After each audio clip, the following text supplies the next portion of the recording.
She found a dying enemy crawling toward her cabin in the pre-dawn darkness. What she did next would change the course of two nations forever. In the autumn of 1876, as war raged across the Dakota Territory and hatred ran deeper than winter frost, Dr. Sarah Mitchell stood at the crossroads between two worlds. She was the only physician within 100 miles of Cedar Ridge, living alone on the edge of Lakota Territory with nothing but her medical oath and a loaded Winchester for protection. When she heard that desperate sound outside her door, somewhere between a groan and a prayer, she had no idea that the dying man in her yard was Iron Hawk, one of the most feared war chiefs of the Lakota Nation. She didn't know that saving his life would transform her from an isolated frontier doctor into something far more powerful, a bridge between peoples who had forgotten how to see each other as human. This is the story of courage that defied every rule of survival, mercy that conquered fear, and one woman's choice to heal instead of harm, even when that choice could have cost her everything. What unfolds will remind you that sometimes the most dangerous thing you can do is also the most necessary, and that healing has the power to transform not just bodies, but entire nations. Stick around, because you're about to witness how one act of mercy in the darkness changed the fate of the American frontier forever. The autumn wind of 1876 howled across the Dakota Territory like a banshee carrying whispers of war and the promise of a harsh winter ahead. The golden leaves of the cottonwood trees along Willow Creek had long since fallen, leaving skeletal branches that clawed at the gray sky like desperate fingers. Snow would come soon. The animals knew it, the plants knew it, and Dr. Sarah Mitchell knew it too, reading the signs in the nervous behavior of her horses and the way the birds had disappeared from the endless expanse of prairie grass. But nothing had prepared her for what she would discover crawling toward her cabin in the pre-dawn darkness of October 15th, a discovery that would test everything she believed about mercy, survival, and the thin line between civilization and savagery. Sarah had been living alone on the frontier for 3 years, serving as the only doctor within 100 miles of Cedar Ridge. Her small cabin sat like a lonely sentinel on the vast plains, positioned strategically between two worlds. Close enough to Fort Laramie to receive supplies and occasional military protection, but far enough into Lakota territory that she often found herself treating native wounded who couldn't reach their own medicine men without risking capture or death.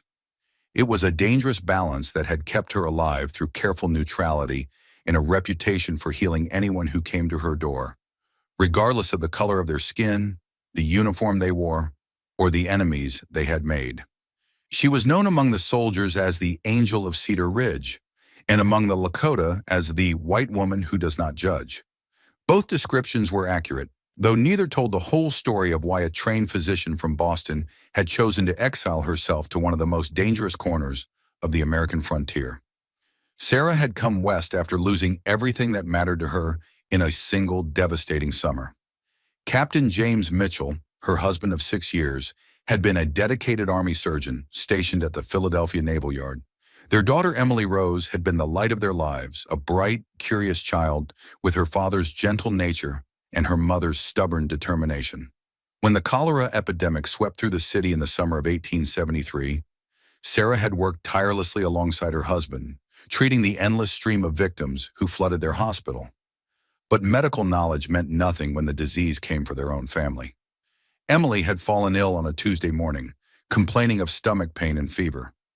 By Thursday, she was dead, her tiny body unable to fight off the infection that had claimed thousands of others. James had lasted 3 more days, delirious with fever and grief, begging Sarah to save their baby girl even as his own life slipped away. Sarah had buried them both in the same week, standing alone at their graveside while rain fell like tears from an indifferent sky. The nightmares had started immediately, visions of tiny coffins and fevered faces, the sound of her husband's voice calling out for their daughter in his final moments.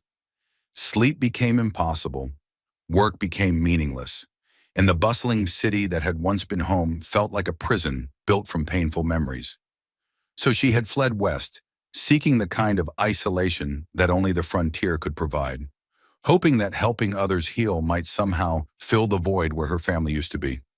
She had chosen the Dakota Territory because it was dangerous enough to match her mood, remote enough to ensure solitude, and desperate enough for medical care that her services would be genuinely needed.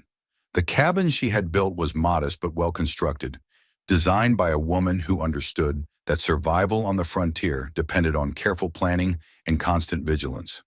The walls were thick logs chinked with mud and moss, strong enough to stop arrows and deflect bullets. The windows were positioned to provide clear sight lines in all directions, while remaining small enough to be easily defended.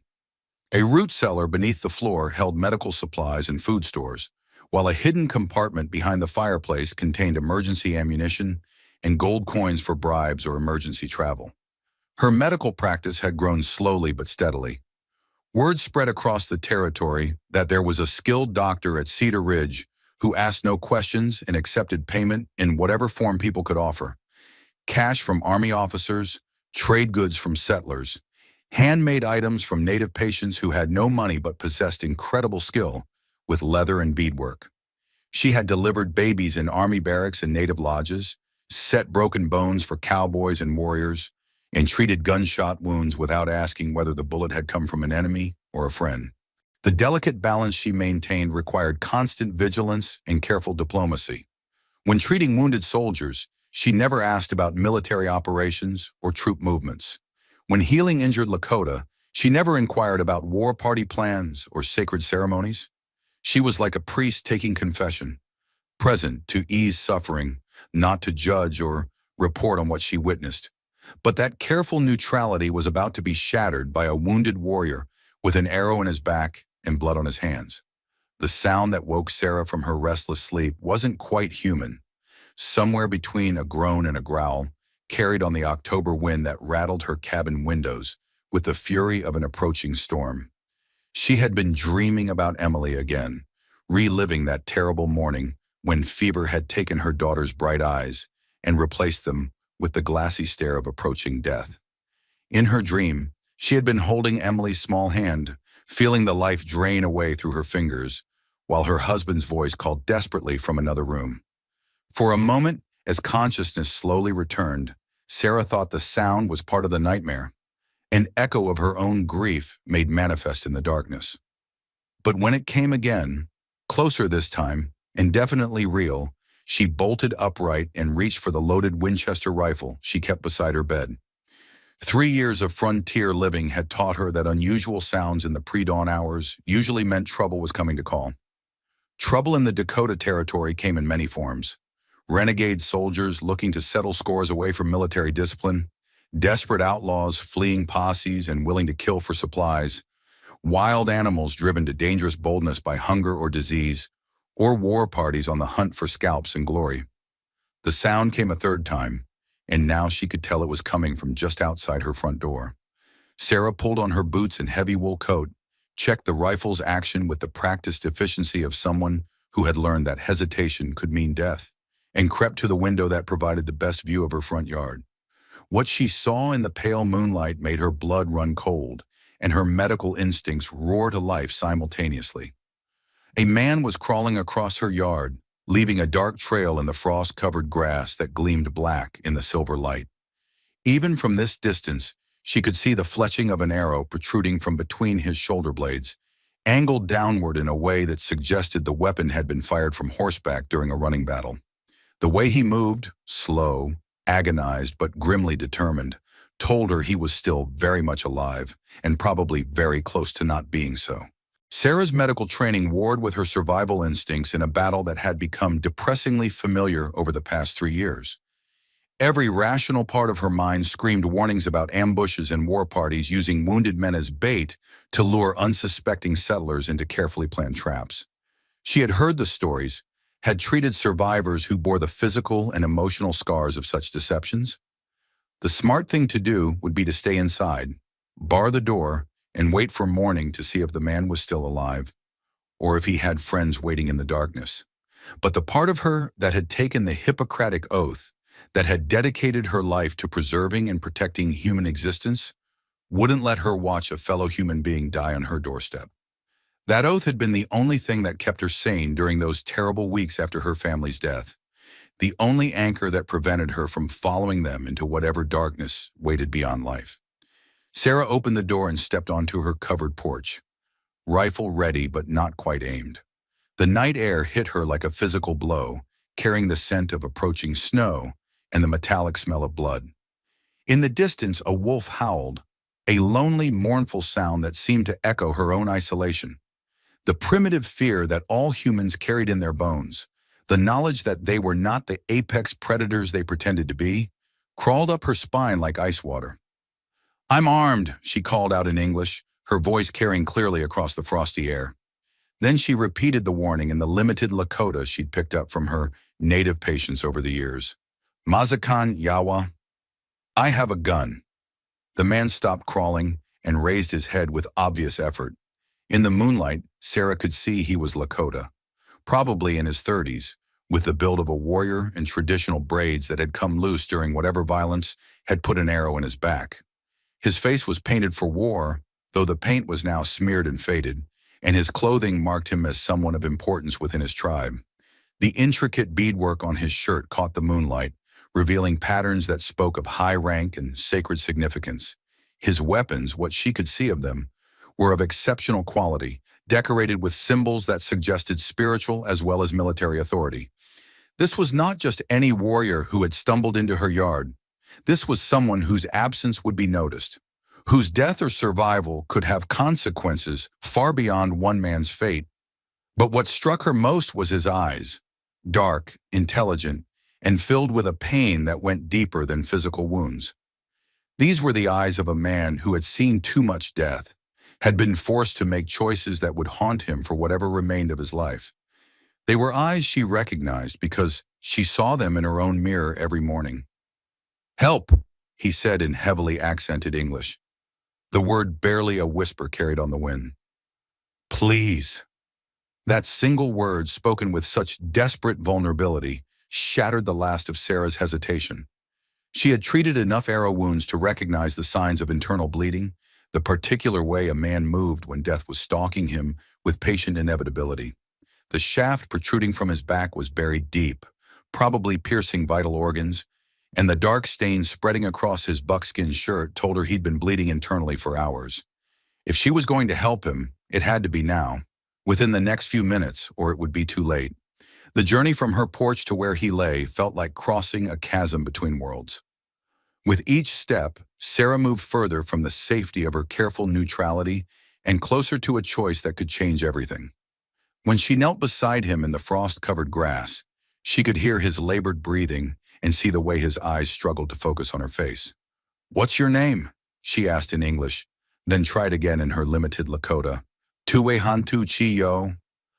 "Iron Hawk," he managed, speaking in English with obvious effort. "Satan Maza, War Chief of the Oglala." Sarah's heart nearly stopped. She might not speak fluent Lakota, but she knew that name, had heard it whispered in fearful tones around Fort Laramie, had seen it printed on wanted posters offering substantial rewards for his capture, dead or alive.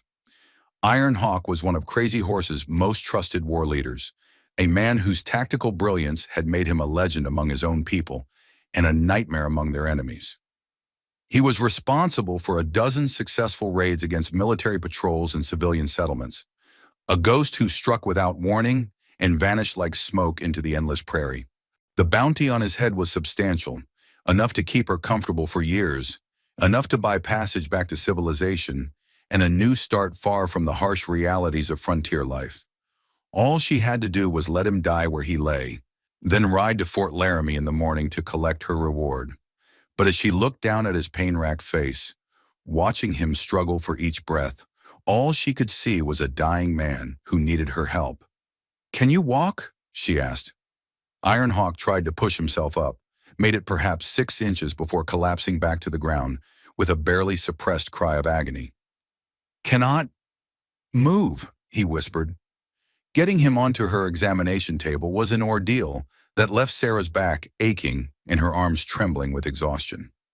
Iron Hawk was not a large man by frontier standards, perhaps 5 feet 8 inches tall and lean rather than bulky, but he was solid muscle and dead weight, and every movement caused him to emit sounds of pain that cut through her like knife blades.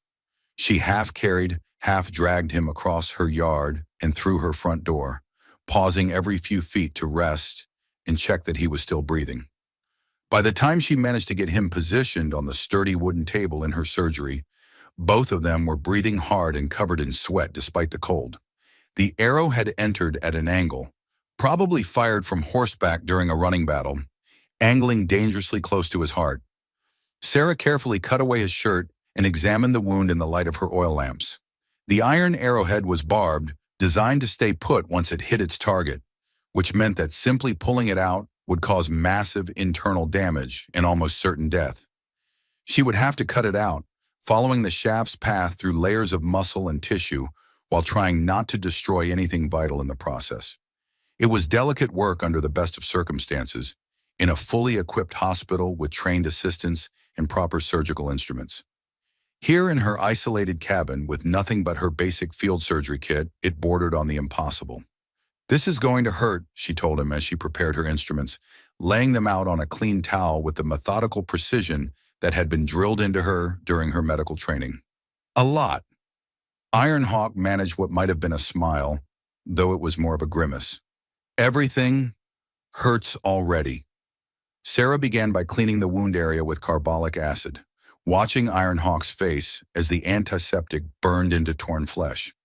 He gritted his teeth but made no sound, which told her something about the kind of man she was dealing with. Lesser men would have been screaming by now. The surgery took 4 hours. 4 hours of careful probing and cutting, following the arrow shaft's path through layers of muscle and tissue while trying not to cause more damage than she repaired. Ironhawk remained conscious for most of it, gripping the edges of the table so hard that his knuckles went white, but never crying out. The only sounds he made were harsh, controlled breathing and occasional whispered words in Lakota that sounded like prayers or curses.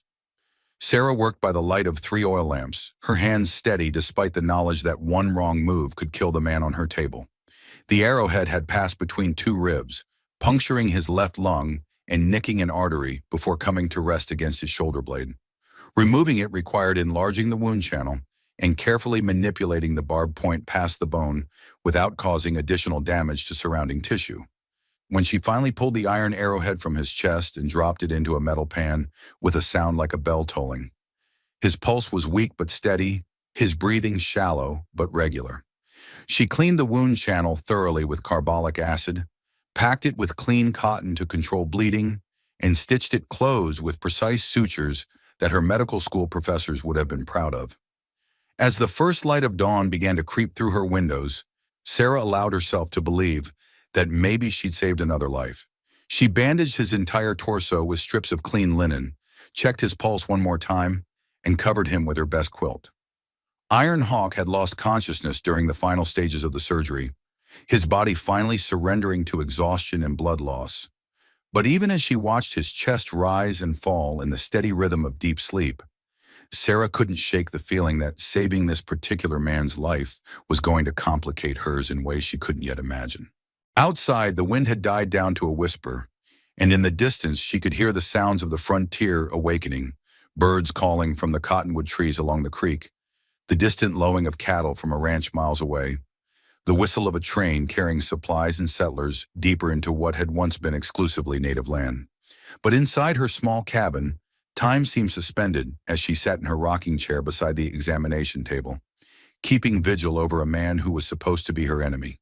She dozed fitfully, waking every hour to check his pulse and breathing, to adjust his blankets, to listen for sounds that might indicate his condition was deteriorating. Ironhawk didn't regain consciousness for almost 24 hours. During that time, Sarah maintained a constant vigil, checking his pulse every hour, changing his bandages when blood seeped through the linen, and spooning thin broth into his mouth whenever he showed signs of stirring. She had learned from experience that the first day after major surgery was the most critical. The difference between life and death often came down to the body's ability to fight off infection and the patient's will to survive. She also spent those long hours thinking about what she had done and what it might mean. By saving Ironhawk's life, she had crossed a line that could never be uncrossed. If anyone discovered what she had done, If word reached the military authorities or the territorial government, she could be charged with treason, aiding the enemy, or at the very least providing material support to hostile forces. But she had also done something else. She had proven to herself that her medical oath still meant something, that her commitment to preserving life was stronger than fear or political considerations. For the first time since her family's death, she felt like she had acted with purpose rather than simply going through the motions of survival. When Ironhawk's eyes finally opened, they were dark brown, almost black, and filled with the kind of weariness that came from waking up in enemy territory with no clear memory of how he had gotten there. "Where am I?" he asked in clear English, his voice hoarse but stronger than she had expected. "My cabin, about 15 miles southwest of Fort Laramie. You've been unconscious for a day and a night." Sarah continued checking his bandages, her movements efficient and professional. "I'm Dr. Sarah Mitchell." He tried to sit up, winced at the pain, and settled back against the pillow she had positioned behind his head. "You removed the arrow." "I did. It missed your heart by about 2 inches, but it punctured your left lung and nicked an artery. You're lucky to be alive." Something that might have been a smile flickered across his features. "Luck had nothing to do with it. Wakantanka guided me to a healer." Over the next 2 days, as his strength gradually returned, Sarah learned more about the man she had saved. Ironhawk spoke excellent English, having learned it from traders and missionaries over the years. He was intelligent, well-informed about the political situation, consuming both their peoples, and surprisingly philosophical about the war that had brought him to her door. "Your soldiers fight because they are ordered to fight," he told her one afternoon as she changed his bandages. "They follow the commands of men who have never seen this land, never walked these hills, never breathed this air. My warriors fight because this land is sacred to us.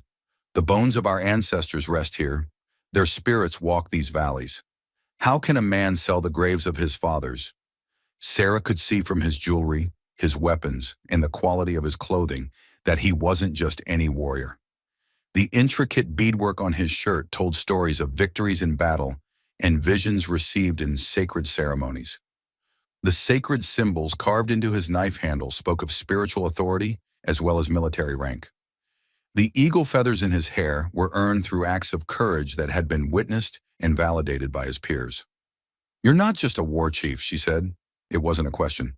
"I am Sitan Masa, Ironhawk, war leader of the Oglala Lakota, keeper of the sacred arrows, guardian of the people's winter counts." His voice carried quiet pride mixed with the weight of enormous responsibility. "And you are the white woman who heals both sides." Sarah's hands stilled on his bandages. She'd known her reputation had spread among the local Lakota tribes, but hearing it stated so matter-of-factly was both unsettling and strangely gratifying. "I heal anyone who needs healing. It's not about sides." "Your people would not see it that way if they knew you had saved me," Ironhawk said quietly. "They would call you a traitor. They would say you have blood on your hands." He was right, and they both knew it. If word got out that she'd saved the life of one of the most wanted men in the territory, her career would be over and her life might be forfeit. The army would see it as aiding and abetting the enemy, providing material support to hostile forces during wartime. The settlers would see it as betrayal of the worst kind, helping the very people who had taken so many of their friends and family members.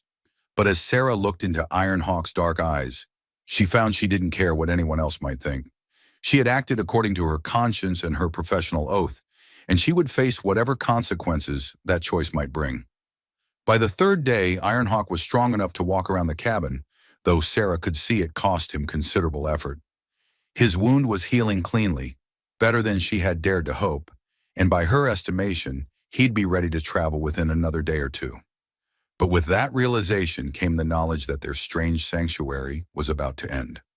"Your people will be looking for you," she said that evening as they shared a simple meal of venison stew and cornbread. Ironhawk nodded gravely. "Yes, I have been missing for 3 days now. My absence will not go unnoticed much longer." "Are you afraid of what happens when they come?"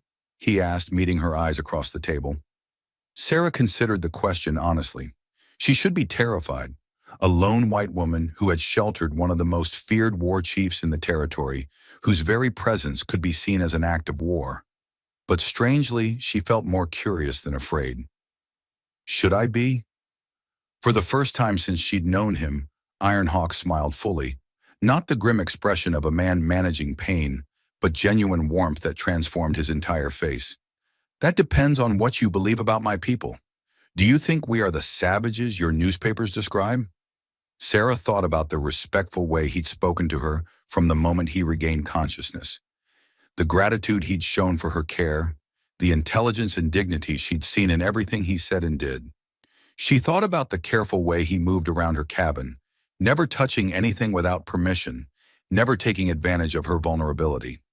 She thought about the stories she'd heard from her native patients, stories of honor and family loyalty, of deep spiritual connection to the land, of codes of conduct that valued courage and honesty above material wealth. No, she said firmly, I don't think you're savages. Then you have nothing to fear. My people honor courage and kindness above all other virtues. You have shown both. That night, as Sarah lay in her bed listening to Ironhawk's steady breathing from the main room where he slept on her sofa, she wondered what the morning would bring. She had no idea that it would change not just her life, but her entire understanding of who she was and what she was meant to become. She had no idea that she was about to become something that had never existed before, a bridge between worlds, built from compassion and strengthened by the belief that healing was more powerful than hatred. Sarah's eyes snapped open to a sound that made her blood freeze. The rhythmic thunder of horses, dozens of them, their unshod hooves beating against the frozen ground in perfect synchronization. It was still dark outside, perhaps an hour before dawn, but the sound was unmistakable and terrifying in its implications. She crept to her window and peered through the gap in the curtains, then had to grip the windowsill to keep from falling, as the full scope of what faced her became clear. 30 Lakota warriors sat their horses in a perfect line facing her cabin, close enough that she could see the war paint on their faces and the weapons in their hands gleaming in the pale moonlight.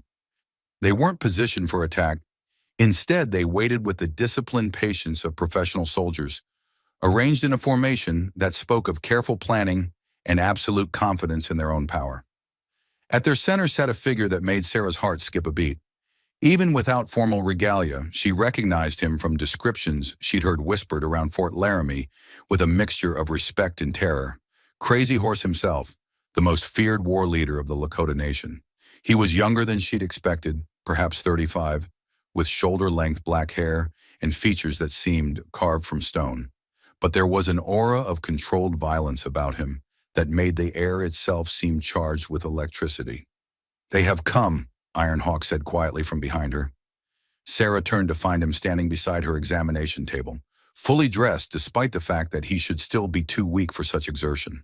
Somehow, he'd managed to rebraid his hair and arrange his jewelry with careful precision, transforming himself from wounded patient back into war chief. The change was remarkable. Where there had been vulnerability and dependence, there was now dignity and authority. "Is that Tashunka Whitco?" she asked, using the Lakota name she'd heard spoken with equal measures of reverence and fear. "Crazy Horse, my cousin. He leads a search party sent to find me." "Search party?" Sarah's voice came out higher than she intended. "That looks more like a war party to me. In our world, there is little difference. But do not fear. If they meant you harm, you would already be dead. The fact that they wait means they wish to understand what has happened here. What do they want? To see that I am alive and well, and to understand why a white woman chose to save a Lakota war chief instead of letting him die for the bounty on his head." Sarah felt her throat go dry. She had tried not to think about the monetary value of the man she'd saved, but Ironhawk's words forced her to confront the reality of what she'd given up. "How much is the bounty?" Ironhawk's smile was grim. $500, dead or alive, enough to keep you comfortable for years, if you had chosen differently. The amount was staggering, more money than most frontier families saw in a year. Enough to buy passage back to civilization and a new start far from the hardships of the Dakota Territory. The thought hadn't even occurred to her when she'd found him bleeding and desperate in her yard. She'd seen only a man in need of help, not a source of wealth or a ticket to a better life. "I'm not a bounty hunter," she said. "Number you are something much rarer. a person who sees souls instead of skin color. Iron Hawk straightened his shoulders, and she could see him transforming before her eyes from wounded man back into the leader who commanded respect and fear across the territory. I must go to them now. Will you come with me? Do I have a choice? There is always a choice, but some choices carry more honor than others. When Sarah stepped onto her porch beside Ironhawk, the effect on the waiting warriors was immediate. Several sat straighter in their saddles, and she heard murmured conversations in Lakota that sounded surprised. Whatever they had expected to find, it wasn't a white woman standing confidently beside their war chief, showing no signs of fear or coercion. Crazy Horse dismounted from his magnificent black stallion and approached with measured steps. Up close, Sarah could see the intelligence in his dark eyes, the way he took in every detail of the scene before him with the calculating gaze of a man who had survived by understanding his enemies better than they understood themselves. His clothing was simpler than Ironhawk's but of equally fine quality, and he moved with the fluid grace of someone who had spent his life in the saddle. When he spoke, his voice carried clearly across the frosty air, pitched to reach every warrior in his command. Sitan Maza, he said, addressing Ironhawk in Lakota. The two men spoke rapidly for several minutes, their conversation too fast and complex for Sarah to follow with her limited understanding of the language.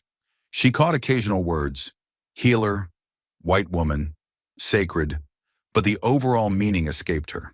What she could read was body language, and what she saw was respect between equals, concern for Ironhawk's condition, and curiosity about her role in his survival.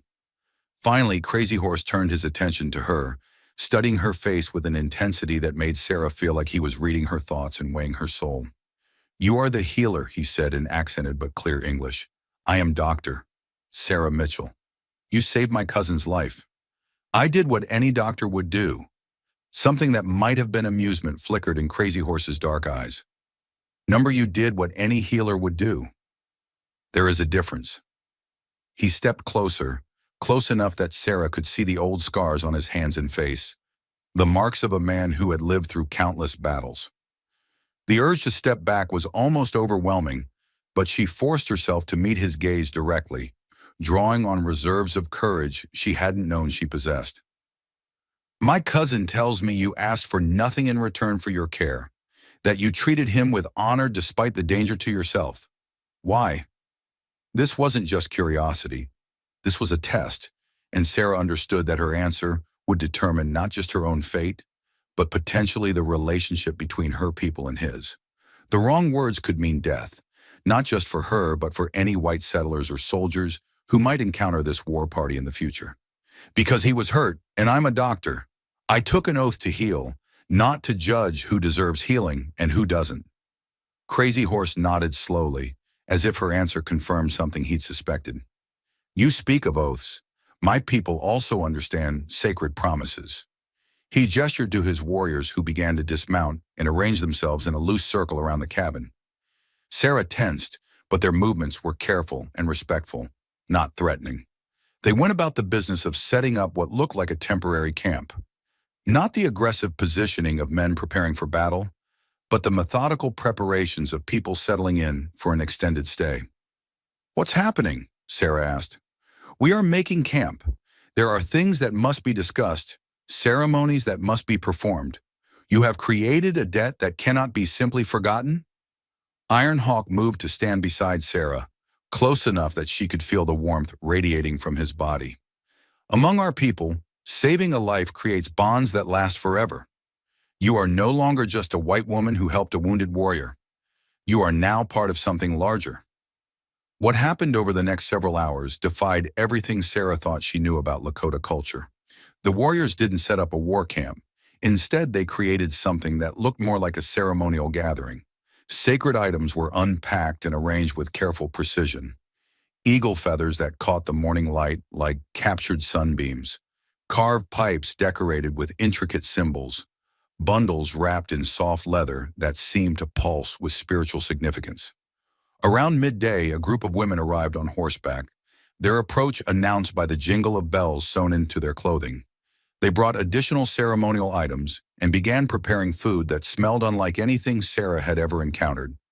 Rich, complex aromas that spoke of traditions stretching back centuries, of recipes passed down through generations of grandmothers. The older women wore elaborate dresses covered in intricate beadwork that must have taken months to create. Each pattern told a story, Sarah realized. Victories in battle, visions received in sacred ceremonies, family lineages that connected the present to ancestors who had walked these plains for countless generations. One of the women, perhaps 50 years old with gray streaking her long braids, approached the porch where Sarah waited. She moved with the dignity of someone accustomed to respect, but her expression was warm and welcoming. "I am White Dove, mother of Iron Hawk," she said in careful English, each word pronounced with deliberate precision. "I come to thank the woman who saved my son's life." Sarah felt her heart clench at the simple gratitude in the woman's voice. Any mother would have done the same for her child. "No," White Dove replied firmly, shaking her head. "Many would have let him die for gold, or called soldiers to capture him. You chose healing over hatred." White Dove studied Sarah's face with eyes that held deep wisdom, the kind that came from surviving decades of hardship and loss. "You have lost children." It wasn't a question. Somehow this Lakota woman had read the grief Sarah carried like a scar across her heart, had seen the emptiness that no amount of professional success could fill. Sarah nodded, not trusting her voice. "I had a daughter. She died of cholera when she was 6 months old." "Ah." White Dove's expression softened with understanding, and she reached out to touch Sarah's hand with fingers that were gentle, despite their calluses. "The spirits guide those who know loss to help others avoid the same pain. This is why you were here when my son needed healing." A young woman approached, carrying an elaborately beaded dress that took Sarah's breath away. The garment was covered in intricate patterns in blues and whites and golds that seemed to shimmer in the afternoon light. Each bead perfectly placed to create designs that seemed to move and flow, like water. "This is Morning Star, Iron Hawk's sister," White Dove explained. "She has brought you a gift." "For you," Morning Star said in halting English, holding out the dress with obvious pride. "Healing woman dress." Sarah reached out to touch the dress. The leather was softer than silk, worked to a suppleness that could only come from years of patient skill. The beadwork was so intricate, it must have taken months to complete. Each tiny glass bead carefully selected and placed to create patterns that told stories of healing, protection, and spiritual power. "It's beautiful, but I can't accept something so valuable," Sarah protested, overwhelmed by the magnitude of the gift. "You must," Ironhawk said quietly, moving to stand beside his sister. "To refuse would be deeply insulting. The dress was made for a specific purpose, to honor a woman who brings healing to our people." "What exactly is going to happen?" Sarah asked, looking around at the growing ceremonial preparations. White Dove smiled, her weathered face creasing with genuine warmth. "You will be formally recognized as a friend of the Lakota people. You will be given a name in our language and a place in our tribal structure. Most importantly, you will be granted the protection of all Lakota as long as you walk this earth. And if I choose not to participate," Crazy Horse, who had been listening from nearby, stepped forward, "then you remain Dr. Sarah Mitchell, and we part with gratitude and respect. But such opportunities come only once in a lifetime. What you choose here will echo through generations. Not just yours, but ours as well." Sarah looked around at the scene that had transformed her quiet cabin into the center of a Lakota gathering. Warriors who had ridden here expecting to recover a body were now preparing to celebrate life. Women who had every reason to hate her were offering friendship and acceptance. Children played at the edges of the camp, their laughter carrying on the wind like music. For 3 years, she had lived in isolation, healing others while her own wounds remained raw and unattended. She had built walls around her heart, convincing herself that professional duty was enough to give her life meaning. But standing here, surrounded by people who understood loss and survival, who honored courage and kindness above material wealth, she felt something she hadn't experienced since her family's death: belonging. When she returned to where Crazy Horse and White Dove waited, she had made her decision. "I accept." The ceremony began when the full moon rose above the prairie, casting silver light across the gathering that had grown throughout the day. More Lakota had arrived as word spread across the territory. Elders who came to witness a historic moment, medicine men who would perform the sacred rites, families who brought their children to see something that had never happened before. The formal adoption of a white woman into the Lakota nation. Sarah had changed into the dress Morningstar had made, and the transformation was startling. The elaborate beadwork caught the firelight and seemed to glow with inner radiance, each pattern telling stories of healing and protection. The soft leather moved with her body like a second skin, and for the first time since her family's death, she felt beautiful again, not just physically, but spiritually renewed. The ritual itself was unlike anything Sarah had ever experienced in her 32 years of life.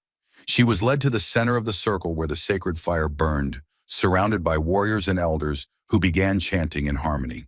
The sound was hauntingly beautiful, rising and falling like wind across the plains, creating a rhythm that seemed to match the beating of her heart and the flow of blood through her veins. The fire itself was no ordinary campfire. It had been built according to ancient traditions, with wood from trees that had been blessed by medicine men, arranged in patterns that held spiritual significance. The flames danced higher than seemed possible, reaching toward the star-filled sky as if trying to carry the prayers of the people upward to the spirits of their ancestors. Crazy Horse stepped forward, carrying an ornate pipe carved from red stone and decorated with eagle feathers, fox fur, and beadwork that seemed to shimmer with its own inner light. The pipe was clearly ancient, passed down through generations of spiritual leaders, and its presence marked this as more than just a ceremony. This was a sacred ritual that connected the present moment to centuries of tradition. He spoke in Lakota for several minutes, his voice carrying the authority of absolute leadership and the weight of spiritual responsibility. Then he switched to English so Sarah could understand every word. We gather tonight under the eyes of Wakantanka and the spirits of our ancestors to honor a woman who chose healing over hatred, mercy over money, courage over safety. Dr. Sarah Mitchell found our war chief dying and chose to save his life despite the danger to herself. In doing so, she has proven that the bonds of humanity are stronger than the divisions of war. An elder approached, carrying what looked like a medicine bundle wrapped in white buffalo hide. When he opened it, Sarah could see items that seemed to shimmer with spiritual significance, crystals that caught and reflected the firelight like captured stars, herbs that filled the air with purifying scents that seemed to cleanse not just the air, but the very souls of those who breathed them, small carved figures that seemed to move and dance in the flickering shadows. This is Wapiti Luta, Red Elk, our most respected medicine man. Ironhawk explained quietly, his voice barely audible above the continued chanting. He has served our people for more than 40 years, guiding us through visions and ceremonies that have kept our traditions alive. He will perform the adoption ceremony. Red Elk was an ancient man, his face so weathered by sun and wind that it looked like carved leather. His hair was completely white and hung to his waist in intricate braids decorated with sacred items, bones from sacred animals, stones that had been blessed in vision quests, feathers from eagles that had died natural deaths. But his eyes were sharp and intelligent, missing nothing as he studied Sarah with an intensity that seemed to look straight through to her soul. He began to speak in Lakota, his voice carrying the authority of years and deep spiritual knowledge. The words seemed to flow like water, each phrase building on the last to create something larger than mere language. He moved around Sarah in a circle, sprinkling sage and sweet grass that filled the air with a clean, purifying scent that seemed to wash away not just the physical dust and sweat of the day, but the spiritual weight of grief and isolation she had carried for so long. The smoke from the burning herbs seemed to take on a life of its own, swirling around Sarah in patterns that defied the gentle breeze. Some of the warriors murmured in amazement, pointing to the way the smoke seemed to dance and spiral, forming shapes that looked almost like figures reaching out to embrace her. Then Red Elk placed his hands on Sarah's shoulders and looked directly into her eyes. His touch was surprisingly gentle for hands that looked like gnarled tree roots, and when he spoke, his words were in English, clear and formal. You came to us as Wasiku Winyan, white woman, But tonight you are reborn as Pajuta Win, Medicine Woman. You are no longer just a healer of bodies, but a mender of the spirit wounds that divide our peoples. The spirits have spoken through your actions, showing us that healing is stronger than hatred, that compassion can build bridges across any divide. The crowd erupted in celebration, warriors raising their weapons toward the moon, while emitting war cries that echoed across the prairie, women singing in harmony while children danced around the fire. But what moved Sarah most was the expression on Ironhawk's face, pure joy mixed with relief and something that looked like pride. Morning Star approached, carrying moccasins that matched the dress, worked with the same intricate beadwork and decorated with symbols of healing and protection. White Dove brought a necklace of carved bone and turquoise that she placed around Sarah's neck, the weight of it feeling like both an honor and a responsibility. "These mark you as one of us," White Dove explained, her voice thick with emotion. "Wherever you go, whatever dangers you face, any Lakota who sees these symbols will know you are under our protection. You are no longer alone in this world." Crazy Horse stepped forward with a medicine bag made specifically for her, crafted from the softest deer skin and decorated with symbols that represented her new role among the people. "This contains items sacred to healing," he explained as he placed the leather cord around her neck. "Herbs that grow only in sacred places, stones that hold the power of the earth, symbols that will guide you in your work as a bridge between our worlds." As the celebration continued into the night, Sarah found herself surrounded by people eager to welcome her into their community. Warriors who had terrorized the frontier for years spoke to her with respect and warmth, sharing stories of their own injuries and asking about her medical knowledge. Women gathered around her, sharing stories of their families and asking questions about healing techniques that might help their children and elders. The children were perhaps the most touching. They brought her small gifts with the solemnity of adults participating in a sacred ritual. Carved animals, pretty stones found along the creek, flowers they had picked from the prairie and woven into small bouquets. Each gift came with a shy smile and a few words in Lakota that she was beginning to understand. "Thank you, Medicine Woman." One little girl, perhaps 6 years old with bright dark eyes and braids decorated with small shells, approached carrying something wrapped in soft cloth. When she unwrapped it, Sarah saw a tiny doll made from corn husks and dressed in miniature traditional clothing. "For you," the girl said in careful English, "Medicine Woman doll." Sarah knelt down to accept the gift, feeling tears prick at her eyes. The doll was exquisite, clearly made with painstaking care and attention to detail. "What's your name, sweetheart?"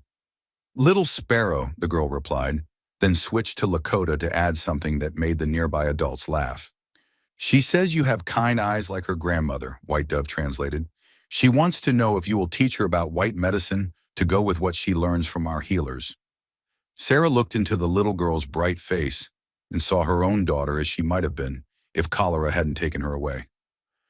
"I would be honored to teach you anything you want to learn." "How do you feel?" Ironhawk asked during a quiet moment, when the formal ceremonies had given way to storytelling and laughter around the fire. Sarah considered the question seriously. For the first time since her family's death, she felt like she belonged somewhere. The grief was still there, would always be there, but it was no longer the only thing that defined her. "I feel like I've come home to a place I never knew existed." That is exactly what has happened. You are Pajuta Win now, Medicine Woman of the Lakota. You are living proof that healing is stronger than hatred, that love can triumph over fear. The transformation was complete. The woman who had awakened that morning as Dr. Sarah Mitchell had become something entirely new, a bridge between worlds, built from compassion and strengthened by the belief that all healing was sacred. But as the fire burned low and the celebration began to wind down, Sarah realized that her new identity came with responsibilities she was only beginning to understand. She was no longer just a frontier doctor trying to survive in isolation.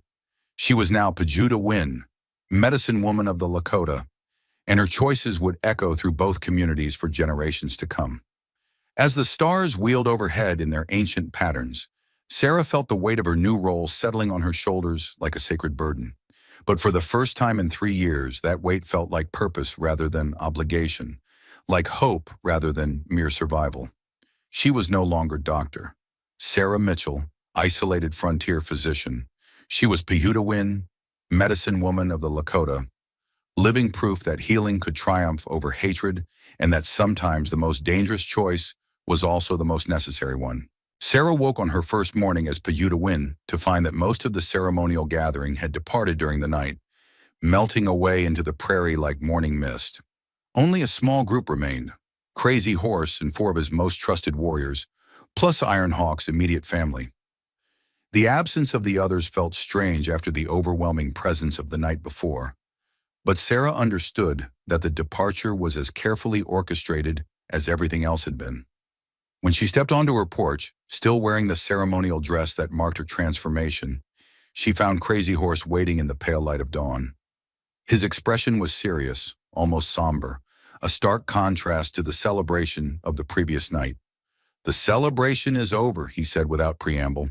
"Now we must speak of practical matters." Ironhawk approached from where he'd been tending to the horses, moving much more easily than he had even the day before. The ceremony seemed to have restored not just his strength, but his sense of purpose and identity. He was no longer a wounded man dependent on her care. He was once again a war chief with responsibilities to his people. "Your life has changed fundamentally," Crazy Horse continued, studying Sarah's face with those penetrating dark eyes. "You are no longer just a frontier doctor. You are Pahudawin, medicine woman of the Lakota. This brings great honor, but also great responsibility." White Dove joined them, carrying a bundle wrapped in soft leather that seemed to pulse with its own inner significance. "These are medicines from our people," she explained as she handed it to Sarah with the reverence one might show a sacred relic. "Herbs and roots that grow only in sacred places, blessed by medicine men and gathered according to ancient traditions. You must learn to use them alongside your white medicine." Sarah unwrapped the bundle carefully, revealing an array of plants and substances she had never seen before. Some she recognized from her limited study of native healing practices, but others were completely foreign. Leaves that seemed to shimmer with their own inner light. Roots twisted into shapes that looked almost like human figures. Powders that changed color as she watched. "There will be times when our people need healing that your army doctors cannot provide," Ironhawk added, moving to stand beside his mother. "Wounds of the spirit as well as the body, illnesses that strike at the very soul of a person. And there will be times when your people need help understanding ours, when fear and ignorance threaten to destroy any possibility of peace. You are the bridge between these worlds," Crazy Horse said, his voice carrying the weight of prophecy.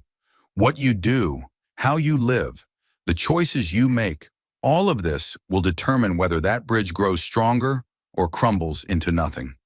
Sarah felt the magnitude of what she'd committed to settling on her shoulders like a heavy cloak. "What exactly do you need me to do?" "Continue to heal," Crazy Horse replied simply, "but do it with the understanding that every life you save, every wound you mend, every person you help, whether white or Lakota, is an act of bridge building. Your hands will carry the medicine of both peoples, your heart will hold the wisdom of both traditions." Ironhawk stepped forward and took her hands in his touch warm and reassuring. "You saved my life when you could have let me die for gold. You accepted adoption when you could have remained separate. These choices will echo through generations. Pahudawin. Children not yet born will grow up in a world shaped by what you decided to do in the darkness of that night. But you must also understand the dangers," Crazy Horse added, his expression growing even more serious. "There are those among your people who will see your adoption as betrayal, who will call you a traitor or worse, and there are those among mine who will never fully trust a white woman, no matter what ceremonies have been performed or what sacred names have been given." Sarah thought about the military officers at Fort Laramie, about the settlers who had lost family members to Lakota raids, about the territorial officials who saw any cooperation with native peoples as weakness or treachery. She also thought about the Lakota warriors who had watched their own families die from army bullets, who had seen their sacred lands carved up and sold to strangers. "How do I navigate between such hatred?" "Carefully," White Dove said with a slight smile, "and with the understanding that some people will never accept what you represent. But for every heart that remains closed, there will be another that opens. For every person who chooses fear, there will be another who chooses hope. As the remaining Lakota prepared to depart, Sarah realized that her quiet life of careful neutrality was truly over. She was no longer Dr. Sarah Mitchell, isolated frontier physician who treated all comers with professional detachment. She was Pajuta Win, medicine woman of the Lakota, living proof that healing could triumph over hatred and that bridges could be built even across the deepest divides. But she was also something else, a woman who had found purpose again after years of drifting through life like a ghost. For the first time since her family's death, she felt like she was meant to be exactly where she was, doing exactly what she was doing. Iron Hawk was the last to leave, pausing at the edge of her property to look back at the cabin that had become his sanctuary, and Sarah who had become his savior. "Will I see you again?" she asked, surprised by how much the answer mattered to her. "Our paths will cross many times, Pajutawin. We are bound now by ties stronger than blood, deeper than friendship.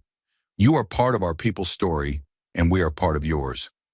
As he rode away, following his cousin and the other warriors toward whatever battles awaited them, Sarah stood alone in her yard and felt the weight of her new identity settling around her like a familiar garment. She was no longer alone in the world. She belonged to something larger than herself, was part of a community that valued courage and compassion above wealth and power.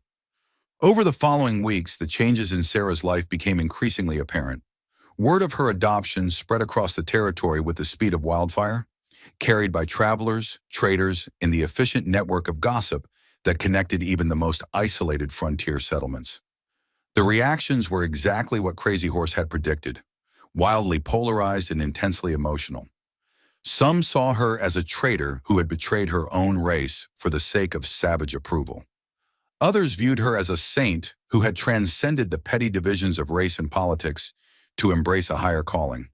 Most fell somewhere in between, unsure what to make of a white woman who claimed to have become an Indian medicine woman. But the most significant changes were in her medical practice. Lakota patients began arriving in increasing numbers, no longer afraid that seeking her help might result in capture or betrayal. They brought ailments that white doctors had never seen, injuries that required knowledge of traditional healing methods, spiritual illnesses that could only be treated with ceremony and sacred medicine. At the same time, her white patients grew more cautious. Some continued to seek her care because she was still the only qualified physician within 100 miles. But they watched her with suspicious eyes and whispered among themselves about her loyalties and motivations. Sarah found herself walking an increasingly narrow tightrope, trying to serve both communities while satisfying neither completely. But she also discovered something she hadn't expected.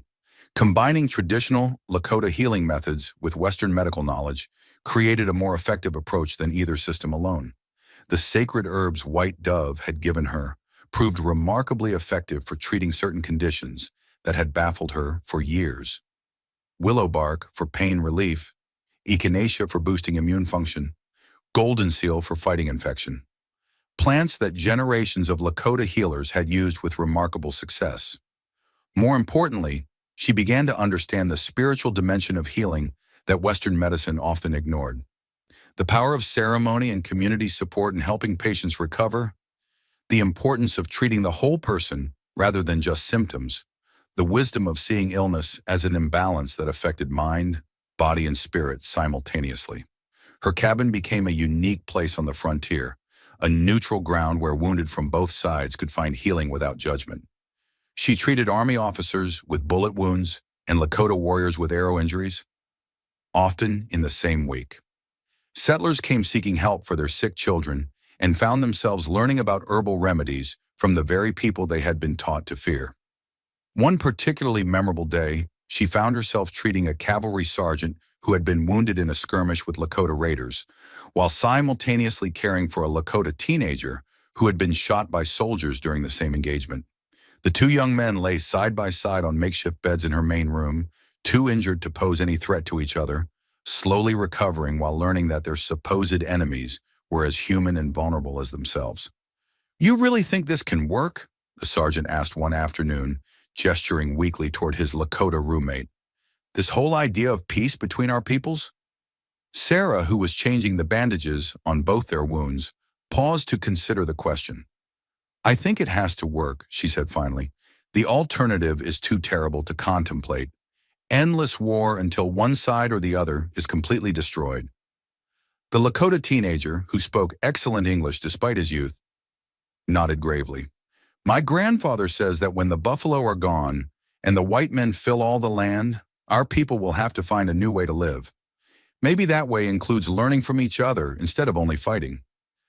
It was a small moment, barely worth noting in the grand sweep of frontier history, but Sarah recognized it as exactly the kind of bridge building that Crazy Horse had spoken about. Two young men from warring peoples, finding common ground in their shared humanity and their mutual desire to heal and survive. As autumn deepened and winter approached, Sarah's reputation as a healer who bridged both worlds continued to grow. She received visitors from as far away as California and New York, journalists wanting to write about the white woman who had become an Indian medicine woman, officials from the Bureau of Indian Affairs seeking her insights into Native culture, missionaries hoping to convert her back to what they saw as proper Christian behavior. She turned most of them away, having no interest in becoming a curiosity or a symbol for other people's agendas. But she did agree to meet with some, particularly those who seemed genuinely interested in finding peaceful solutions to the conflicts that were tearing the frontier apart. One such visitor was General George Crook, the Army commander responsible for military operations in the Dakota Territory. He arrived on a crisp November morning with a small escort, his weathered face showing the strain of trying to fight an enemy who seemed to vanish into the landscape like smoke.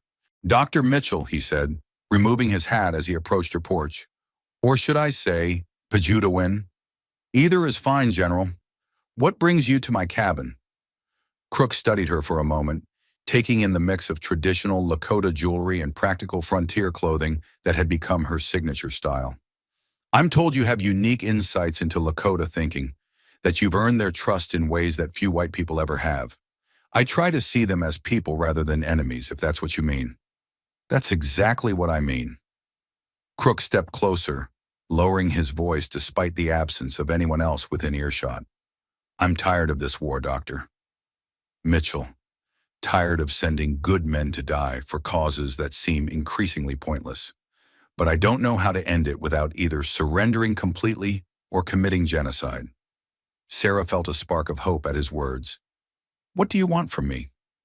"Advice, perspective, maybe even help in opening communications with leaders like Crazy Horse and Sitting Bull. You're the only white person I know who might be able to speak for both sides." Sarah thought about Iron Hawk, about the ceremony that had made her part of the Lakota nation, about the sacred responsibilities that came with her new identity. "I can't speak for anyone, General, but I might be able to help people hear each other more clearly." It was the beginning of a relationship that would prove crucial in the months to come, as winter settled over the Dakota Territory and both sides prepared for what many believed would be the final confrontation between the Lakota Nation and the United States government. But that night, as Sarah sat beside her fire working with the sacred medicines White Dove had given her, she felt something she hadn't experienced since her family's death. Hope for the future. Not just her own future, but the future of all the people, white and Native alike, who were struggling to find their place in a rapidly changing world. She was no longer just doctor. Sarah Mitchell, frontier physician. She was Pajutawin, medicine woman of the Lakota, living proof that healing was possible even across the deepest divides, and that sometimes the most dangerous choice was also the most necessary one. The brutal winter of 1876 to 1877 tested everything Sarah had learned about survival, healing, and the delicate balance between two worlds. Snow fell earlier and heavier than anyone could remember, trapping travelers for weeks at a time and creating conditions that made even the simplest journey a life-threatening ordeal. But it was in the depths of that harsh season that Sarah faced her greatest challenge as Pajutawin, a crisis that would define her legacy and prove whether the bridge she had tried to build between two peoples could withstand the storms of hatred and fear. The first indication of trouble came on a February morning when the temperature hadn't risen above zero in more than a week. Sarah was preparing medicines in her cabin when she heard the sound of horses approaching through the deep snow. Looking out her window, she saw a sight that made her heart sink. A military patrol from Fort Laramie, led by Lieutenant Marcus Webb, a young officer known for his aggressive pursuit of hostile Indians and his contempt for anyone who showed them sympathy. Behind the soldiers came a wagon, and Sarah's medical instincts immediately told her that whatever was in that wagon was the reason for their visit. "Dr. Mitchell," Lieutenant Webb called out as he dismounted, his breath visible in the frigid air. "We need your services." Sarah stepped onto her porch, wrapping her shawl tighter against the bitter wind. "What's the situation?" "Outbreak of some kind at the reservation. People dropping like flies, and the agency doctor is overwhelmed. We've been ordered to transport the worst cases to you for treatment." Sarah felt her stomach clench. She had been dreading this moment, the time when her role as a bridge between worlds would be put to its ultimate test. What kind of outbreak? Nobody knows for sure. Fever, respiratory problems, some kind of wasting disease. Started about 2 weeks ago, and it's spreading fast. As the soldiers unloaded their human cargo, Sarah got her first look at the patients they had brought her. They were all Lakota, men, women, and children, and they were all desperately ill. The fever had left them barely conscious, their breathing was labored and painful, and several showed signs of the kind of rapid weight loss that indicated a disease that attacked the body's ability to absorb nutrition. But what struck her most was their eyes, not just the glassy stare of fever, but the resigned hopelessness of people who had given up expecting help. These were patients who had been failed by every system that was supposed to protect them, who had learned not to trust white medicine or white doctors. "How many more are there?" Sarah asked as she helped carry the first patient into her cabin. "Dozens, maybe hundreds. The whole reservation is in chaos." Sarah's mind raced through the possibilities. Smallpox was always a concern among native populations, but these symptoms didn't quite match. Influenza could spread rapidly through crowded conditions, but the wasting suggested something more serious. Tuberculosis was endemic on many reservations, but this seemed to be progressing too rapidly for that diagnosis. "I'll need to examine them all before I can determine the best course of treatment," she told Lieutenant Webb, "and I'll need supplies, more than I have on hand." "What kind of supplies?" "Clean water, fresh food, warm blankets, and medications from the fort's medical stores. Also, I'll need help setting up isolation areas to prevent further spread." Webb looked uncomfortable. "The commanding officer was very specific about our orders. We're to bring the patients to you and return to the fort immediately. We can't spare men to help with medical care." Sarah felt anger flare in her chest, but she kept her voice level. "These people are dying, Lieutenant. They need more care than one person can provide." "That's not our problem, Doctor. Our job is military security, not playing nursemaid to sick Indians." It was exactly the attitude Sarah had learned to expect from many frontier military officers, a dehumanizing view of native peoples that made it easy to ignore their suffering. But she also understood that arguing with Webb would accomplish nothing except to waste precious time. "Then help me get them settled and go," she said. "But I'll need those supplies within 24 hours, or you'll be transporting corpses back to the fort instead of patients." After the soldiers left, Sarah found herself alone with 12 desperately ill patients in a cabin designed to house 2 or 3 people comfortably. She had no choice but to convert every available space into a makeshift medical ward. Her kitchen became an isolation area for the most contagious cases. Her bedroom became a treatment room for the children, and her main living area became a recovery ward for those who showed signs of improvement. The work was exhausting and heartbreaking.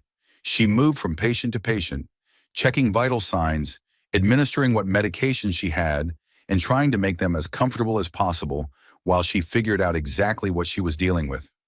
The breakthrough came on the second day when she was examining one of the children, a little girl perhaps 8 years old who reminded her painfully of her own lost daughter. Hidden beneath the symptoms of fever and respiratory distress, Sarah recognized something that chilled her to the bone: the early stages of pneumonic plague. It was a disease that could wipe out entire communities within weeks, spread through respiratory droplets, and nearly always fatal without prompt treatment. Worse, it was a disease that thrived in the overcrowded, unsanitary conditions that characterized most reservation settlements. Sarah immediately implemented the strictest isolation protocols she could manage in her limited space. But she knew that her efforts alone would not be enough to contain an outbreak of this magnitude. She needed help: skilled medical personnel, proper facilities, and supplies that simply weren't available on the frontier. That night, as she sat beside the bedside of a dying woman who couldn't have been much older than herself, Sarah made a decision that she knew would change everything. She would have to reach out to both communities, white and native, and convince them to work together in ways that had never been attempted before. The next morning, she sent messages in two directions. To Fort Laramie, she sent a detailed medical report describing the outbreak and her urgent need for assistance. To the Lakota leadership, she sent word through traditional channels that Pajutawin needed to speak with the medicine men about a threat that could destroy their people. The responses revealed everything about the divisions that still existed despite her efforts to build bridges. From Fort Laramie came a terse reply from the commanding officer. Military personnel could not be spared for medical duties on the reservation, and civilian authorities were responsible for managing health crises among the native population. The Army's job was to maintain security, not to provide medical care for hostile Indians. From the Lakota came a more complex response. A delegation of medicine men arrived on horseback, led by Red Elk, the ancient healer who had performed Sarah's adoption ceremony. They brought traditional medicines and spiritual support, but they also brought deep suspicion of white medical practices and resistance to the idea of working with Army doctors. Our medicines have kept the people healthy for generations, Red Elk told Sarah as they stood outside her overcrowded cabin. Why should we trust the white man's treatments when his diseases are what made our people sick in the first place? It was a fair question, and Sarah had to acknowledge the truth behind it. Many of the diseases that devastated native populations had indeed been introduced by contact with white settlers and soldiers. But she also knew that traditional healing methods alone would not be sufficient to combat a plague outbreak. Because this enemy is too strong for any one weapon, she replied, using metaphors she knew would resonate with warrior culture. A wise war chief uses every advantage available: arrows and rifles, horses and infantry, traditional tactics, and new strategies. Fighting this disease requires the same approach. Over the following days, Sarah found herself negotiating between two medical traditions that viewed each other with deep mistrust. The Army doctors who finally arrived from regional headquarters were skeptical of native healing practices and dismissive of the medicine men's spiritual approaches to illness. The Lakota healers were equally suspicious of white medical procedures and resistant to treatments that ignored the spiritual dimensions of disease. But Sarah had something neither side possessed alone: the trust and respect of both communities, earned through years of dedicated service and sealed by her formal adoption into the Lakota Nation. She became a translator not just of languages, but of entirely different ways of understanding health, illness, and healing. Slowly, painfully, she began to forge a collaborative approach that combined the best of both medical traditions. Army doctors provided access to medications and surgical procedures that could save lives in acute situations. Lakota healers contributed knowledge of herbal remedies and spiritual practices that address the psychological and emotional aspects of illness. Most importantly, both sides began to see their patients not as enemies or obstacles, but as human beings deserving of care and respect. The breakthrough came when one of the Army doctors, Captain Robert Hayes, admitted that a traditional Lakota herbal remedy was proving more effective than his imported medications for treating the respiratory symptoms of plague. At the same time, Red Elk acknowledged that Sarah's isolation protocols and sanitation measures were successfully preventing the spread of disease in ways that traditional spiritual purification alone could not achieve. Maybe, Captain Hayes said one evening, as they worked side by side in Sarah's converted cabin, we've all been looking at this wrong. Maybe the question isn't which medical tradition is better, but how we can combine them to help more people. Red Elk, who had been listening despite his limited English, nodded gravely. The spirits speak through many voices, he said in Lakota, which Sarah translated. Wisdom can come from any source, if we have eyes to see and ears to hear. The epidemic was finally contained after 6 weeks of intensive collaborative effort. The death toll was tragic. More than 50 people lost to a disease that might have been prevented with better living conditions and earlier intervention. But it could have been catastrophic without the unprecedented cooperation between white and native medical traditions. More importantly, the crisis had demonstrated something that few people on either side had believed possible. White and Native Americans could work together effectively when they focused on shared goals rather than historical grievances.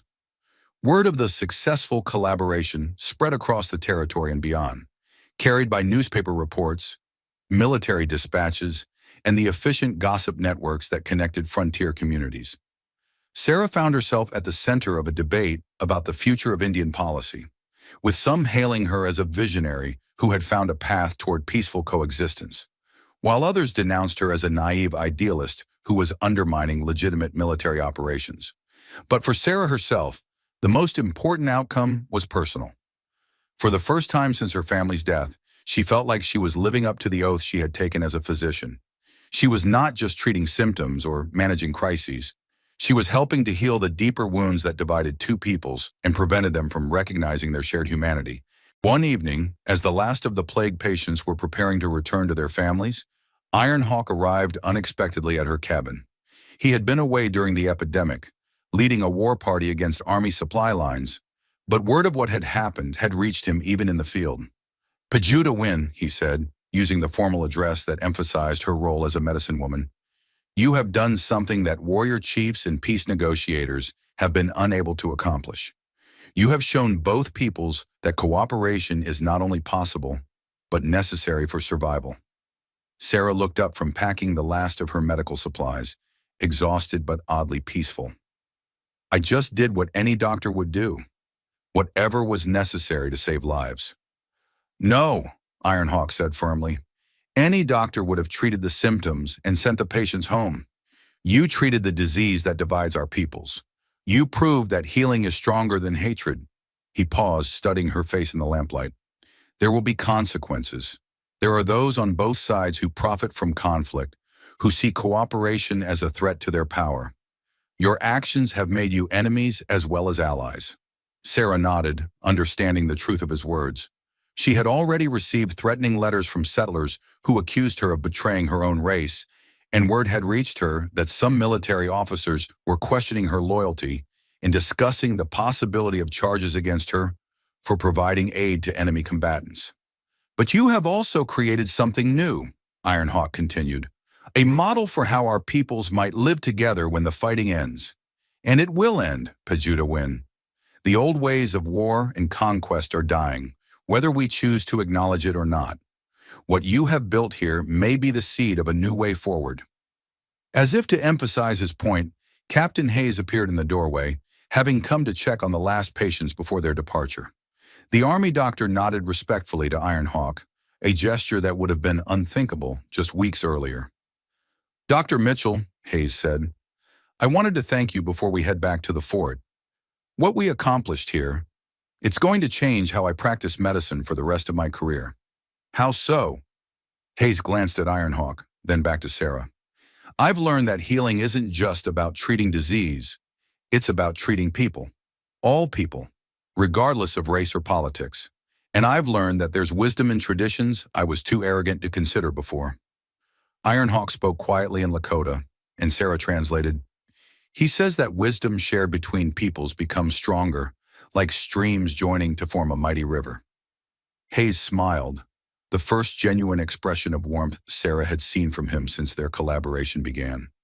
"Tell him that I hope our rivers will continue to flow together, even after this crisis has passed." After both men had left, Sarah sat alone in her cabin for the first time in weeks.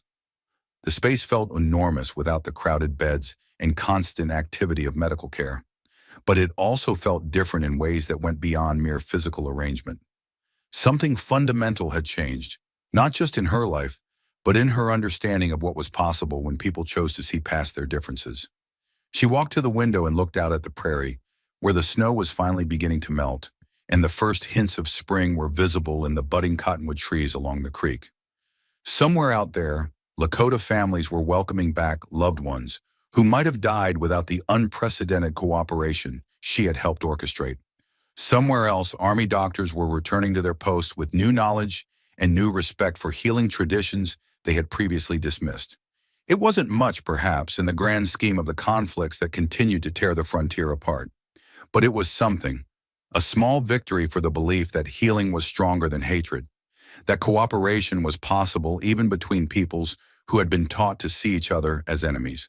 3 years after the plague epidemic, Sarah's cabin had become something unprecedented on the American frontier. A true neutral ground where people from all backgrounds could seek healing without fear of judgment or betrayal. The small building had been expanded twice to accommodate the steady stream of patients, and a separate structure had been built to house visitors who traveled long distances to seek treatment or training. But the most remarkable change was in the community that had grown up around Sarah's practice. Lakota families had established a small settlement nearby, close enough to benefit from her services, but far enough away to maintain their traditional way of life. White settlers, many of them former soldiers who had been treated by Sarah during various frontier conflicts, had also chosen to build homes in the area. The result was a unique community where two peoples who had been at war for decades were learning to live as neighbors. The transformation hadn't been easy or without setbacks. There had been incidents, conflicts over land use, misunderstandings arising from cultural differences, and provocations from outsiders who saw the mixed community as an abomination to be destroyed. But each crisis had been met with the same collaborative approach that had proven successful during the epidemic, with Sarah serving as mediator and translator between different worldviews. On a warm spring morning in 1880, Sarah stood on the porch of her expanded clinic, watching a scene that still filled her with wonder despite its growing familiarity. In the yard before her, Lakota children played alongside the sons and daughters of white settlers, their games a mixture of traditional native activities and frontier pastimes that created something entirely new. Nearby, their parents worked together on community projects, building a new schoolhouse, digging irrigation ditches, planning the layout of a shared marketplace. The sound of approaching horses interrupted her thoughts, and Sarah looked up to see a familiar figure riding toward the clinic. General Crook, now graying and bearing the weight of years spent trying to balance military necessity with humanitarian concerns, dismounted and approached with the careful respect he had learned to show for her unique position. "Dr. Mitchell," he said, removing his hat. "Or should I say, Lakota Win?" "Either is fine, General. You look tired." Crook's weathered face creased with what might have been amusement. "I am tired. Tired of fighting wars that seem to accomplish nothing except creating more widows and orphans. That's why I'm here." Sarah gestured toward the chairs on her porch, and they sat together in the shade, watching the mixed community go about its daily business. "What can I do for you?" "I'm retiring from active duty next month," Crook said. "But before I go, I wanted to see this place for myself, to understand what you've built here. It's not just what I've built. This community exists because people from both sides chose cooperation over conflict, healing over hatred. Yes, but you were the catalyst. You proved that such cooperation was possible." Crook paused, his expression growing serious. "The territorial government is under pressure to shut this place down. There are those who see your community as a threat to official Indian policy."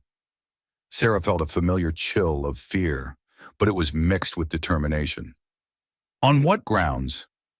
"Technically, violation of regulations governing interaction with reservation Indians, unauthorized medical practice across tribal boundaries, and what some are calling conducting illegal assembly of hostile natives." Crook's tone made it clear what he thought of such charges. "Practically, you've demonstrated that the government's approach to Indian affairs is not only wrong, but unnecessarily cruel. And you're here to warn me? I'm here to tell you that you have more support than you might realize, not just among progressive politicians and reformers, but among military officers who have seen the results of your work firsthand. Captain Hayes has been very vocal about the medical innovations that came out of your epidemic response. Other officers have reported that areas near your community experienced significantly less violence and unrest." Sarah thought about the letters she had been receiving from medical schools and hospitals back east, invitations to lecture on frontier medicine and cross-cultural healing practices. She had turned them all down, unwilling to leave the community she had helped build. But the fact that such invitations were being extended showed that word of her work was spreading far beyond the Dakota territory. "What do you think will happen?" Crook was quiet for a moment, watching as a Lakota grandmother taught a group of mixed children how to identify medicinal plants. "I think the old ways are dying, whether we're ready for it or not. The frontier is closing, the Indian wars are winding down, and this country is going to have to figure out how to live with the choices it's made. What you've built here isn't just a medical practice. It's a model for how that future might work. That evening, as Sarah made her rounds checking on patients in the expanded clinic, she reflected on how much her life had changed since that night when she had found Ironhawk dying in her yard. She was no longer the isolated, grief-stricken woman who had fled west to escape painful memories. She had become something she never could have imagined, a bridge between worlds, a healer who treated not just physical ailments, but the spiritual wounds that divided peoples. Her patient load that night reflected the unique nature of her practice. In one bed lay a cavalry sergeant recovering from wounds received in a skirmish with Lakota raiders, the same raiders who had brought their own wounded to her clinic the week before. In another bed, a Lakota elder was being treated for pneumonia with a combination of traditional herbal remedies and modern respiratory therapy. A white settler's daughter and a Lakota teenager, both recovering from broken bones, had become fast friends despite speaking different languages.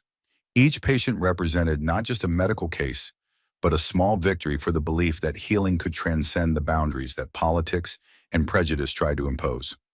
Sarah's final stop was the children's ward, where Little Sparrow, now 9 years old and fluent in both Lakota and English, was helping to care for younger patients.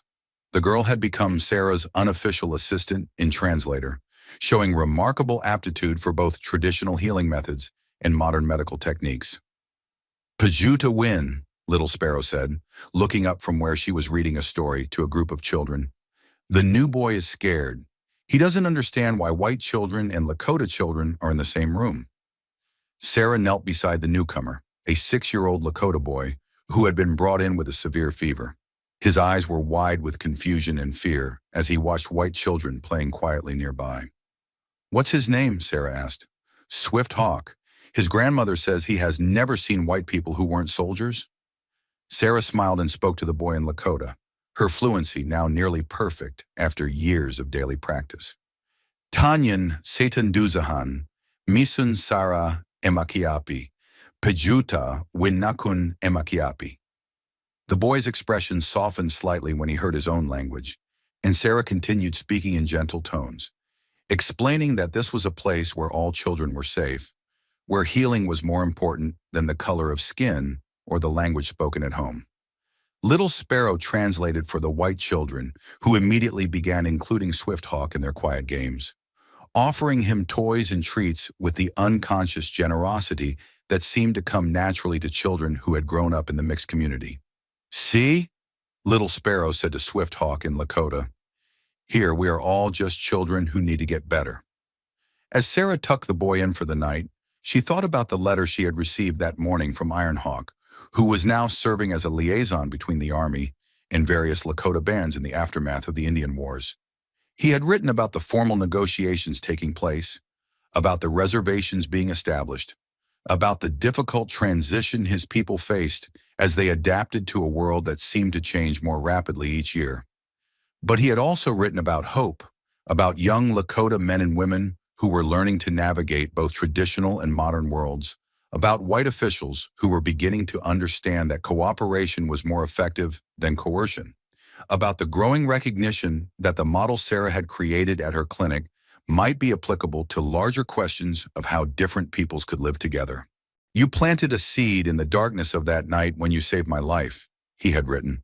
"Now that seed has grown into something beautiful and strong, with roots deep enough to survive the storms that are coming. What you have built will outlast all of us, Pajuta Win. It will become part of the story that future generations tell about how healing triumphed over hatred." As Sarah finally retired to her own small room behind the clinic, she thought about her daughter Emily, who would have been 12 years old if cholera hadn't taken her life so many years ago. She wondered what Emily would think of the life her mother had built, of the choice to transform personal grief into a force for healing that had touched hundreds of lives. She liked to think that Emily would be proud, that she would understand why her mother had chosen to stay on the frontier, to build bridges between peoples who had forgotten how to see each other as human, to prove that love was stronger than hatred and healing was more powerful than revenge. The next morning brought news that would test everything Sarah had built. A rider arrived at dawn with word that violence had erupted at a reservation to the north, where a young Lakota man had been killed by an agent who claimed he was resisting arrest. The incident had triggered retaliations on both sides, and the situation was spiraling toward open warfare. But this time, something different happened. Instead of simply responding with more violence, leaders from both communities sent delegations to Sarah's clinic, asking her to help mediate the crisis using the collaborative approach that had proven successful during the plague epidemic. For the next 2 weeks, Sarah's clinic became the site of unprecedented negotiations between Lakota chiefs, Army officers, territorial officials, and settler representatives. The discussions were often heated and sometimes seemed on the verge of collapse. But the neutral ground Sarah had created, the trust she had earned from all sides, and the living example of successful cooperation that surrounded them provided a foundation for hope. The final agreement wasn't perfect. No agreement could have been, given the deep-seated grievances and legitimate concerns on all sides. But it established principles that would guide future interactions.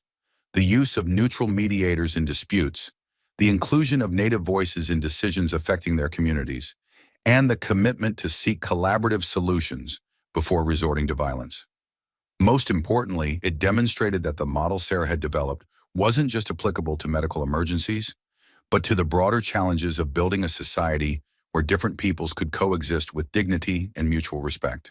20 years later, as the new century dawned, Dr. Sarah Mitchell, Pajuta Win, had become a legend throughout the American West. The small community that had grown up around her clinic had become a town of more than 1,000 residents, both native and white, living and working together in ways that had once seemed impossible. The medical school she had established trained doctors in what came to be known as frontier integrated medicine, an approach that combined the best of Western medical science with traditional native healing practices. Her former students could be found throughout the West, carrying forward the principles she had developed. That healing was about treating whole people rather than just symptoms, that medical knowledge belonged to all humanity regardless of its source, and that the act of healing was itself a form of bridge building between communities.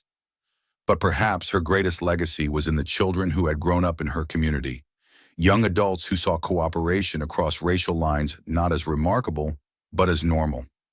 They became teachers and traders, doctors and diplomats, carrying into the wider world the lesson that Sarah had learned in the darkness of that long-ago night when she found a dying enemy in her yard and chose mercy over fear. Sarah herself lived to be 83 years old, practicing medicine until just weeks before her death. She was buried according to both Christian and Lakota traditions, her grave marked with symbols from both cultures, and her story told in both languages. On her headstone, carved in English and Lakota, were the words she had chosen herself. She chose healing over hatred and taught us all that love is the strongest medicine. The story of Sarah Mitchell, Pajuta Win, reminds us that sometimes the most extraordinary changes begin with the simplest choices: to help rather than harm, to see humanity rather than enemies. To choose courage over comfort when faced with suffering, we have the power to heal. In our own time, when divisions seem deeper and hatred feels more powerful than hope, her story calls us back to the fundamental truth that healing is always possible, not just for individuals, but for entire communities and nations, if we have the courage to extend mercy to those we have been taught to fear. Have you ever had to choose between what was safe and what was right? Have you witnessed someone show mercy when revenge would have been easier? Sarah's story reminds us that sometimes the most dangerous choice is also the most necessary one. Share your thoughts in the comments below. Your voice matters, and your story of courage might inspire someone else to choose healing over hatred.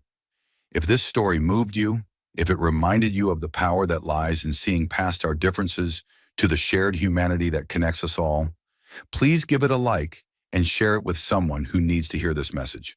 Don't forget to subscribe to Wild West Stories for more incredible tales of courage, compassion, and the extraordinary strength of ordinary people who chose to build bridges instead of walls. Because out here in the vast landscape of human experience, there are still so many stories of hope and redemption waiting to be told. Next week, we'll bring you another remarkable story from the frontier, one that will remind you that sometimes the greatest victories are won not with weapons, but with wisdom, not through conquest, but through the simple act of choosing to see our enemies as fellow human beings in need of healing. Until then, remember, in a world that often seems divided by hatred and fear, you have the power to choose healing. You have the power to build bridges. You have the power to prove that love is indeed the strongest medicine. This is Wild West Stories. Thank you for watching, and thank you for believing that stories like Sarah's matter. Because they do. They remind us who we can choose to be, even in the darkest of times.